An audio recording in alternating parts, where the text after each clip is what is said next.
नमस्कार साथियों, स्वागत है एक बार फिर से हमारे YouTube चैनल में। तो साथियों 21 मार्च के जो फर्स्ट शिफ्ट के एग्ज़ाम थे वो कंप्लीट हो चुके हैं।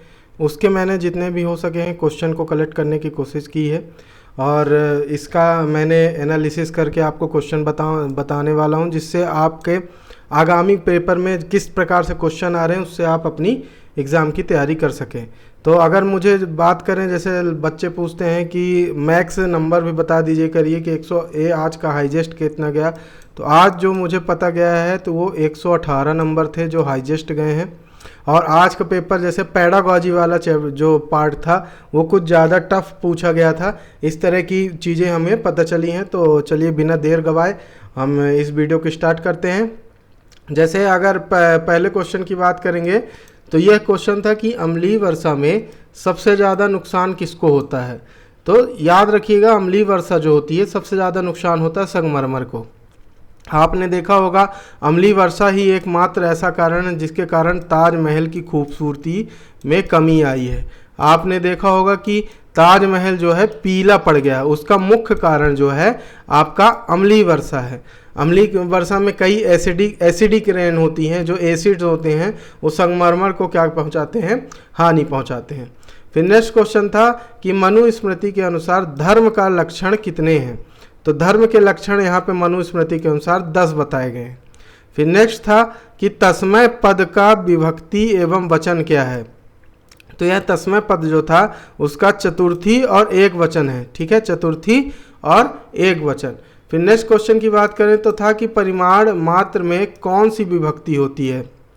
तो इसमें प्रथम विभक्ति होती है।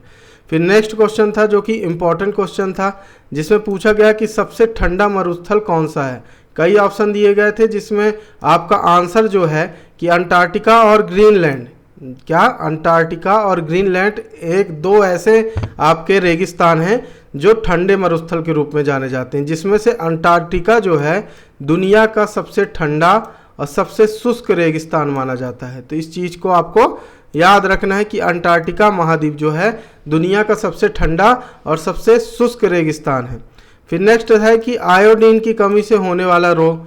तो इसकी कमी से होने वाला रोग है घेंघा रोग। क्या? घेंघा रोग। तो ये आयोडीन की कमी से रोग होता है। देखिए जो ईवीएस का चैप्टर है उसमें एक क्वेश्चन आवाज़ से, जिसका मैंने वीडियो डाल दिया है, अगर आपने नहीं देखा डिस्क्रिप्शन में है लिंक, तो आप जाके देख सकते हैं। दूसरा क्वेश्चन आपका ये रोग वगैरह से, आपका एक क्वेश्चन रोग से पूछ ही रहा है। ठीक है। फिर तीसरा क्वेश्चन अगर बात करें हम तो अंतरिक्ष विज्ञान से, अंतरिक्ष विज्ञान से आपके 2 से 3 क्वेश्चन आ रहे हैं। इस चीज़ को आपको याद रखना है। जैसे एक क्वेश्चन आया था आपका, नेक्स्ट क्वेश्चन की बात करूं तो अंतरिक्ष विभाग में इसरो को कब शामिल किया गया।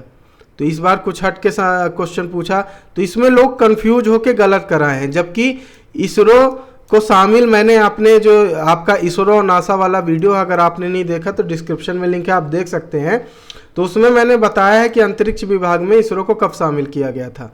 तो 1 जून 1972 में इसरो को अंतरिक्ष विभाग के अंदर शामिल किया गया था। तो इस तरह के क्वेश्चन पूछे गए। और अंतरिक्ष विभाग से संबंधित आपके 2 और प्रश्न थे, जिसमें आपका मंगलयान के यान का नाम पूछा गया था और अंतरिक्ष विभाग से संबंधित एक और प्रश्न था जो क्लियर नहीं है, इसलिए मैंने उसे नहीं डाला है। फिर नेक्स्ट क्वेश्चन था कि सबसे ज़्यादा विकेट लेने वाले विकेट कीपर का नाम क्या है। तो याद रखिएगा कि विकेट जो सबसे ज़्यादा विकेट लिए हैं वो मार्क बाउचर है। कौन है? मार्क बाउचर, जिन्होंने 472 कैच लेकर ये कीर्तिमान को हासिल किया है। मार्क बाउचर जो किस देश के खिलाड़ी हैं? तो साउथ अफ्रीका के। अब रिटायर हो गए हैं।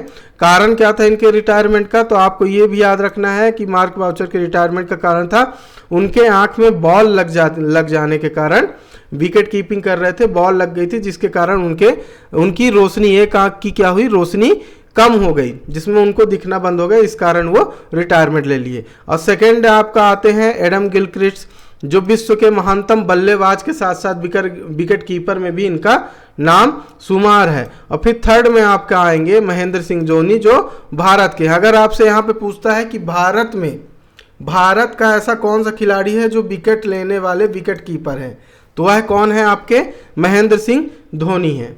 फिर नेक्स्ट क्वेश्चन की बात करें तो पेडागोजी से आपके 8 प्रश्न आए थे, जो आज का लेवल की बात करें तो वो काफ़ी टफ पूछा गया था, काफ़ी टफ क्वेश्चन आपके यहाँ से पेडागोजी से पूछे गए थे।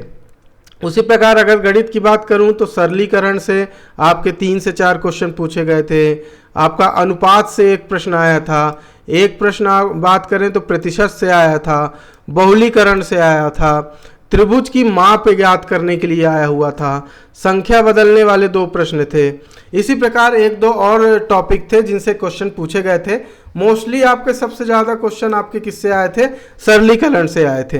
तो जो मैथ की बात करें तो मैथ के जो क्वेश्चन हैं अभी तक देखे गए, अभी तक जितना भी एग्जाम एनालिसिस किया हूं मैंने, तो उसमें सरलीकरण के क्वेश्चन आपसे ज़्यादा पूछे जा रहे हैं।